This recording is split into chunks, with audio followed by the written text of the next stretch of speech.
Hello and welcome to episode 20 of Jennifer Knatters, my knitting and nattering podcast. I apologize for the light if it's not great. My little one has stopped taking naps, so now I have to wait till she's asleep to record these. I'm in the Highlands of Scotland, so it's dark now, but over the summer it will not be dark at particularly any time. So yeah, welcome to my podcast. This is episode 20. Today is Thursday, the 21st of February, and I've got some knitting to talk about. My first one up, my first work in progress, is one that I have not talked about for a while. In fact, I was looking through my notebook where I write down what I talk about for each episode, and I started doing that at episode 5. This is not mentioned, so I talked about it in the first couple. If you're a new viewer, you won't know about that. If you've been with me since the very beginning, hi Chrissy, then you could probably still be forgiven for not remembering this at all, because I have not talked about it since September.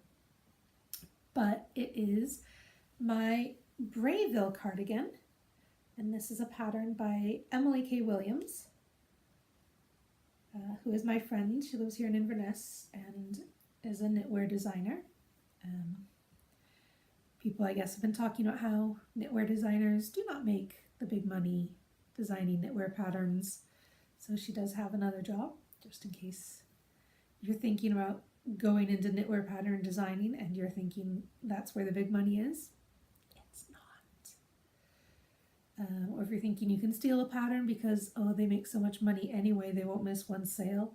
No, they will really notice the difference, most of them.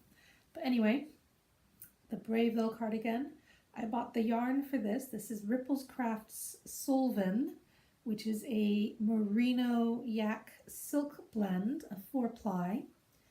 And the color is Summer Swim, which is appropriate because Emily likes to swim in the open water, the lochs and the oceans. So this is what color a loch might look in the summer. Because Helen of Ripples Crafts bases all of her dyes on things she sees around her. I'm kind of all over the place. I apologize. This is already my second take, and I don't want to do a third take, so we're just going to keep going. So this is Summer Swim in the Suilven. I bought the yarn for this. Sorry, Catherine was stirring. There's a knitting show up here in the Highlands in Dingwall, my birthday weekend, end of May, and I bought the yarn for this in 2017. And I cast on the pattern for my birthday in 2018. As you can see, the stitch marker shows how far I was the last time I showed it. I've made some good progress. And with any luck, I'll have it to wear by my birthday in 2019. So it's knit all in a piece. And it's an oversized Positive Ease one. There's the front panel, and then the back will hang down longer, and it has this beautiful pleat that will look much crisper once I've blocked it. And then again, back panel and front panel. And on this side, I've even started doing some decreases to make the armhole, and it's coming up the front like that. So I am not very far from finishing this first side. It's going a lot faster than knitting across the entire rows. When I was doing the really, really, really long rows, I was lucky I did one there and back a night. If Catherine had gone to bed really easily, I might have gotten 2 there and backs. But as it's gotten shorter, I've been able to make more faster looking progress. So yeah, then it'll be this side, and then the back, cuts up to the shoulders, join those, and then the sleeves, I believe, are knit down. You pick up the stitches from the armhole and then knit the sleeves down, I believe. I'm not great. This pattern is one where I've been big on saying, I'm not great on reading ahead. In part, reading the instructions before I'm ready to do it doesn't make a lot of sense to me. I'm much more of a doer than a read the instructions and understand it. I can look at charts and see what's going on, but a wall of pattern text, I basically just have to follow it a couple rows at a time. But yeah, I've made really good progress on this since last I showed it to you. And I'll be very excited to have this, especially since the weather has decided, here it is mid-February, to warm up. Although we only had like 1 week of really snowy cold weather, which was 2 weeks ago. But it was 15 or higher today. Gorgeous, sunny, warm. The kind of weather where one could use a lightweight cardigan as a layering piece rather than my heavy worsted wool oversized sweatshirty kind of ones. So yeah, very excited that I've got this back on the needles. Just drop that in the bag at my feet. And up next is, I showed this to you last week. I had just started it the week before, but I didn't have it to show. So last week I showed it. I don't have a progress keeper in this one, but when I showed it to you last time, I had just started the lace on the first repeat. I am now just doing the lace on the fourth repeat, which will be the final repeat. So it's, you can see it's got this feather and fan pattern. Might be easier to see, on the side. Feather and fan, and then the lace repeat will end with this pearl row. So it's the lace repeat, and then this stockinette with a little bits of pearl section, and then we'll have a peacoat bind off. I was kind of thinking about adding another section of lace, but peacoat bind offs do eat up a lot of wool, and I think it is, I had to check to make sure the pattern called for a peacoat bind off, because as I was knitting it I was thinking this would really work well, and a peacoat bind off just means you make kind of little peacoats at the end. I really don't know how to explain it better, but hopefully I will be able to show you that soon. And this again is Ripples Crafts yarn. This is her sport weight merino, which she recently announced she was discontinuing, and so I had to buy something I didn't even need. Needs a strong word. I don't need hardly any of my wool, but just a frivolous color. This is Waterlock, and I think it'll be gorgeous and springy and lightweight, but still so smooth. I love this yarn. I've knit a bunch of baby jumpers for my children in it, and I've got a jumper weight for each, for Kitten, for Catherine, and for myself in various shades of purple. And yeah, look at how pretty those colors are. I'm doing this at night so you can't even really see entirely, but I have made lots of easy progress on this. This has been a fun one to just knit on. Kitten has been off school 3 days this week. It was half term and then teacher and service day, so they got 3 days off, and despite having both children underfoot, I got a fair amount of knitting done. And my next one, a third Ripples Crafts project. Can you tell I like her colors? She does beautiful purples and blues and sometimes greens and pinks, and she does autumn colors as well. They're not so much my thing, but she does them and they're gorgeous. So this is on her Doubly reliable sock base, and it's all purples and blues, and they kind of give it almost a browny look in some places, but you're just not going to be able to see the real colors there. when I see it in the camera, I can see that the color is kind of spiraling, but I don't see it so much when I'm looking at it. These are the Bob Socks by Rachel Coopey, which I believe is a free pattern. If it's not currently a free pattern, it was when I got a copy. I apologize, my fingernails are all chipped. One of the things we did this week was I trimmed my girls' nails and we painted them. And I painted mine for no particular reason. And this is why I don't usually paint my nails. Anyway, I have the pattern calls for 3 sections of this offset rib.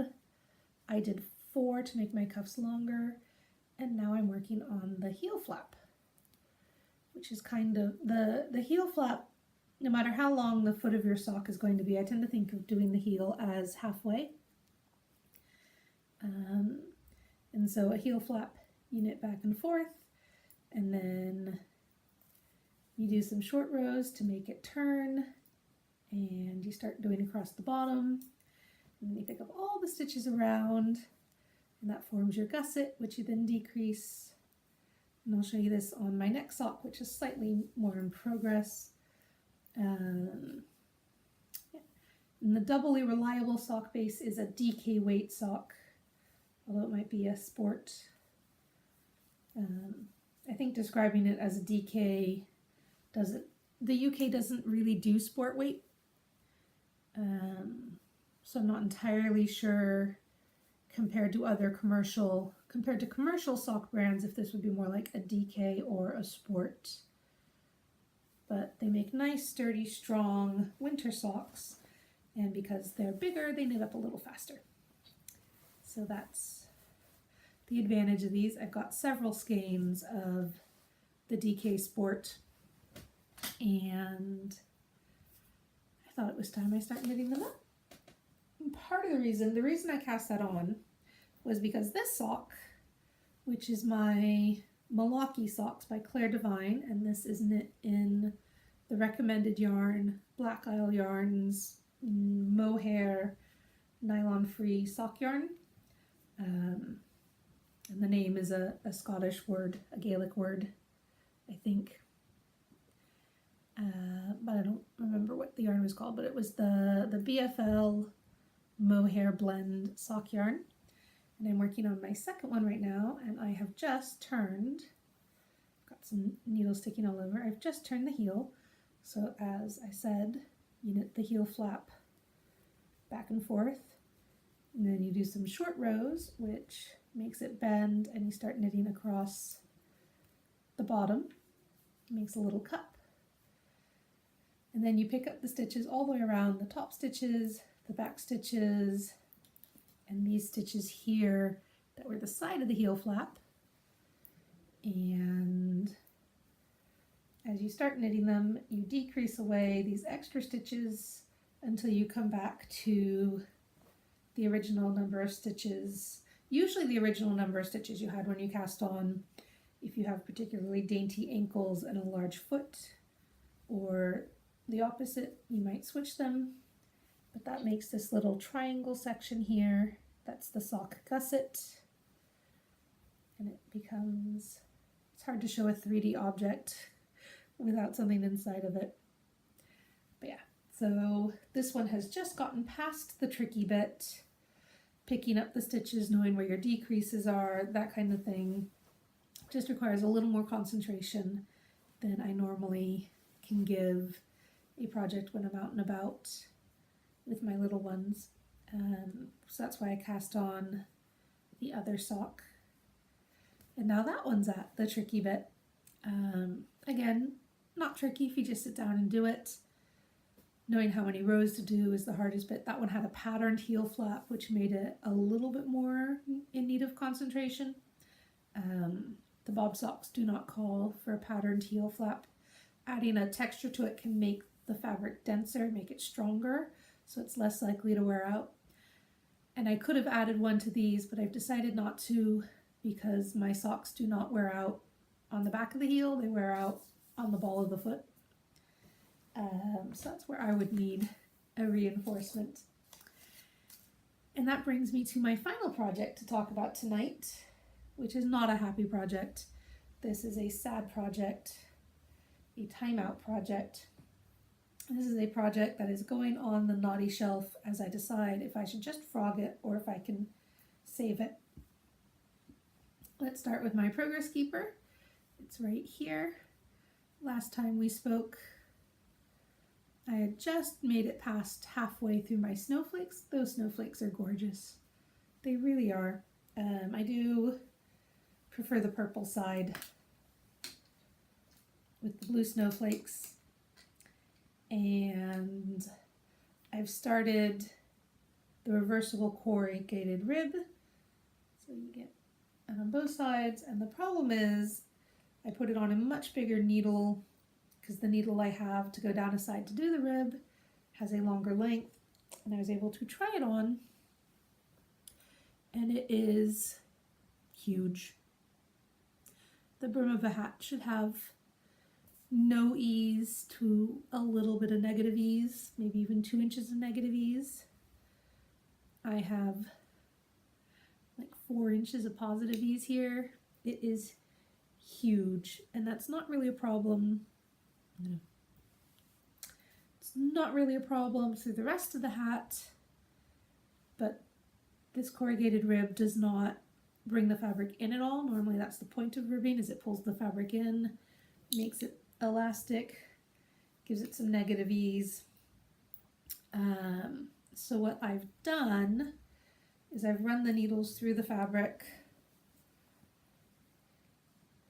on the blue side, picking up all the stitches right before I started the ribbing. And I figure I can rip back to that point, catch the purple stitches maybe. It might be best just to get another needle and run it through on the other side to catch the purple stitches, and then work some decreases and then do the ribbing again. The other option is to just frog the whole thing, pretend it never happened, and go back to my life.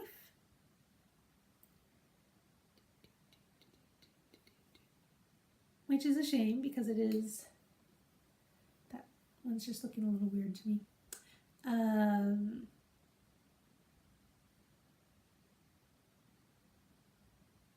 I don't know why it's looking weird.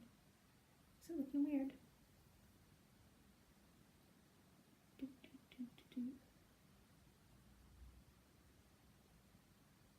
No, it should be right. Sometimes you look at things so long that your brain just stops functioning. They should be right. They're not right, are they? Okay, well that settles that, because they're supposed to be smooth and with the decreases there. And this one is the proper smooth. And this one has these stepped decreases, but the stepped decreases should have been on this side and not that side. I've created tulips instead of snowflakes on some of these. Well, that just solved the question of frog or... Okay, I'm frogging this one. Thank you for coming to my TED Talk. Dang it. Oh well. I did really want this hat. It's a beautiful hat. The pattern is well written. The problems are all here. Especially because once I got past the halfway point, I was like, oh, I don't need to look at the pattern that much. I know what I'm doing. I can just reverse the other half of the hat. No, I can't. I can't. Okay, that hat is completely naughty. It doesn't need to go on the naughty shelf. It needs to just be reduced to its composite parts. And I will use the yarn for something else. It's supposed to be a beautiful hat, a lovely hat. Again, it was designed by my friend Emily Williams. There is no problem with the pattern all the problems are with me knitting the pattern. That's kind of frustrating because I've been very strongly leaning on the side of fixing it, but I am not ripping it back that far and knitting it again. In fact, I may come back to knit it again next winter when I'm thinking my ears are cold and I need a really warm hat. But for right now, I'm done. I'm really sad about that, actually. That one's very sad. Anywho, I kind of want to just stop this right now and go have a pout. I will be frogging that completely. Moving on to family news. Kitten's reading group at school, they're divided into different groups based on reading ability. And Kitten's reading group, the teacher said that, well, Kitten told me today that her teacher said rather than give them the next book in the series, the level they're on, that she's just going to give them the first one in the next level up, which is the first level for where the P2 should be. She's a P1, which is, I want to say it's first grade in the US, except they're younger. They're still like 5 to 6. Kitten turned 6 halfway through the school year because we held her back. So it would be the kids, you turn 5 this year. But anyway, her reading group is moving up a level. So that's exciting. She's more trepidatious than excited. She's worried that the next level will be too hard. But I told Chris about her concerns and he reassured her that they will take it together and he will help her as much as she needs. And I think she was worried that they'd get the next level and he'd be like, well, just go ahead and read it like you read the last level. But he knows it'll be trickier. So that's good. Catherine's interest in the potty has not particularly gone anywhere. She uses it occasionally. She's had some pants-free days, and not that she wears pants in the UK sense. Nappy-free days. I periodically say, why don't you sit down and think about it? And she'll be like, no, don't really want to do that. So she's more interested in wearing her nappy.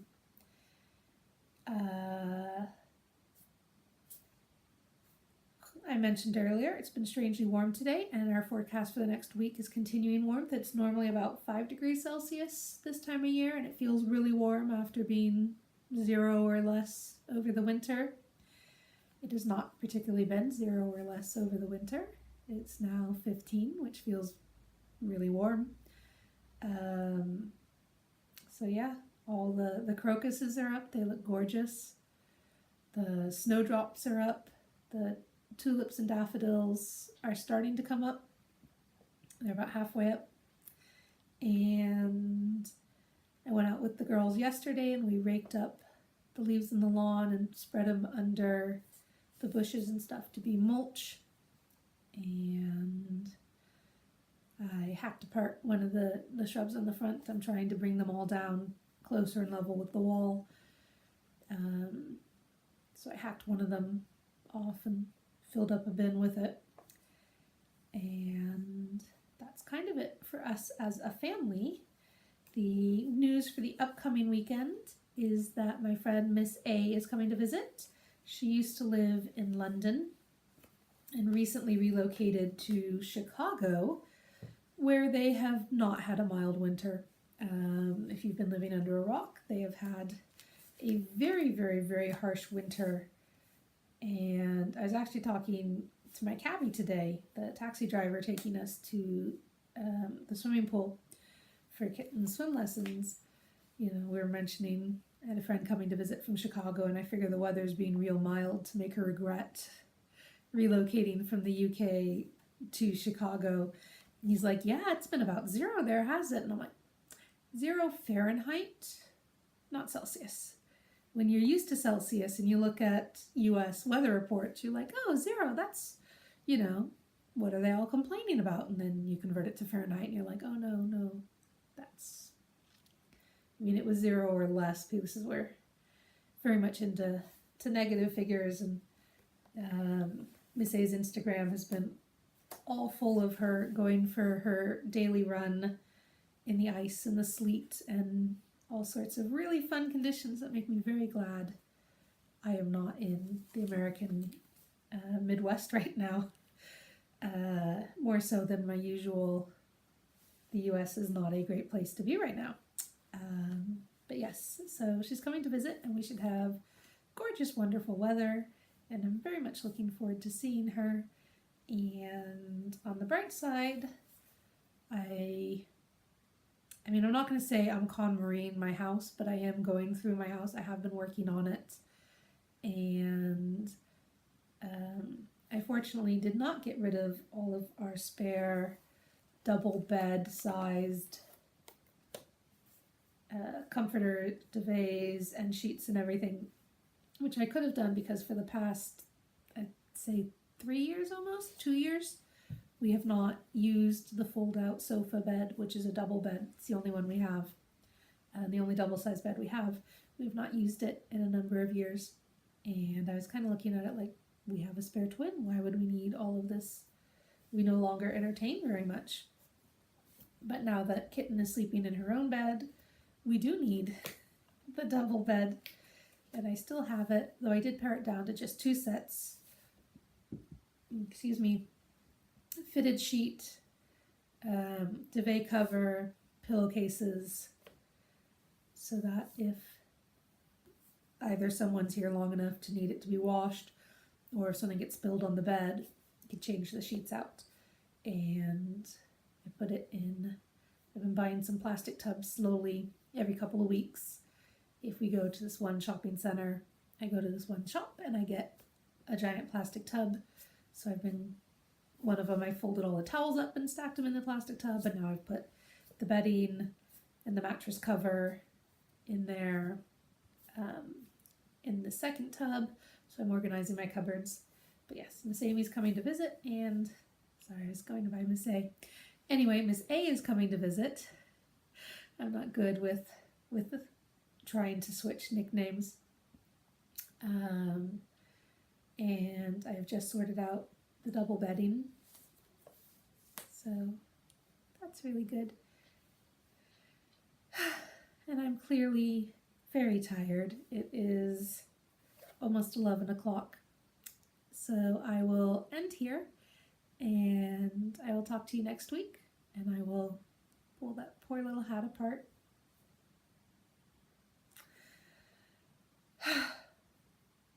It was not meant to be. Anywho, I hope you have a good week, and hopefully I will be back next week to tell you what I've been up to. Thank you very much. Bye.